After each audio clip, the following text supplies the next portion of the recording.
ಚನ್ನಗಿರಿ ಸರ್ಕಾರಿ ಪದವಿ ಪೂರ್ವ ಕಾಲೇಜು ತಾಲೂಕು ಕಾನೂನು ಸೇವಾ ಸಮಿತಿ, ಅರಣ್ಯ ಇಲಾಖೆ ಹಾಗೂ ತಾಲೂಕು ಪಂಚಾಯತ್ ಚನ್ನಗಿರಿ ಸಂಯುಕ್ತಾಶ್ರಯದಲ್ಲಿ ಸರ್ಕಾರಿ ಪದವಿ ಪೂರ್ವ ಕಾಲೇಜು ಆವರಣದಲ್ಲಿ ವಿಶ್ವ ಪರಿಸರ ದಿನಾಚರಣೆಯನ್ನು ಹಮ್ಮಿಕೊಳ್ಳಲಾಗಿತ್ತು. ಗೌರವಾನ್ವಿತ ಮಾನ್ಯ ಹಿರಿಯ ಸಿವಿಲ್ ನ್ಯಾಯಾಧೀಶರಾದ ಸೌಭಾಗ್ಯ ಬುಷೇರ್ ಸಸಿ ನೆಡುವ ಮೂಲಕ ಕಾರ್ಯಕ್ರಮವನ್ನು ಉದ್ಘಾಟಿಸಿದರು.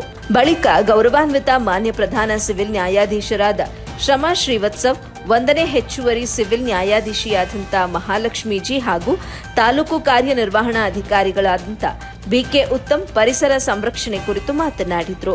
ಕಾರ್ಯಕ್ರಮದ ಅಧ್ಯಕ್ಷತೆಯನ್ನ ಕಾಲೇಜಿನ ಪ್ರಾಚಾರ್ಯರಾದ ದೇವರಾಜ್ ವಹಿಸಿ ಮಾತನಾಡಿದರು.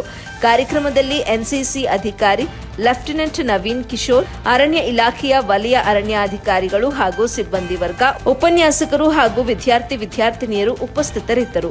ವರದಿ ಮೊಹಮ್ಮದ್ ಆಫ್ತಾಬ್, ಎಬಿ ನ್ಯೂಸ್ ಕನ್ನಡ, ಚನ್ನಗಿರಿ.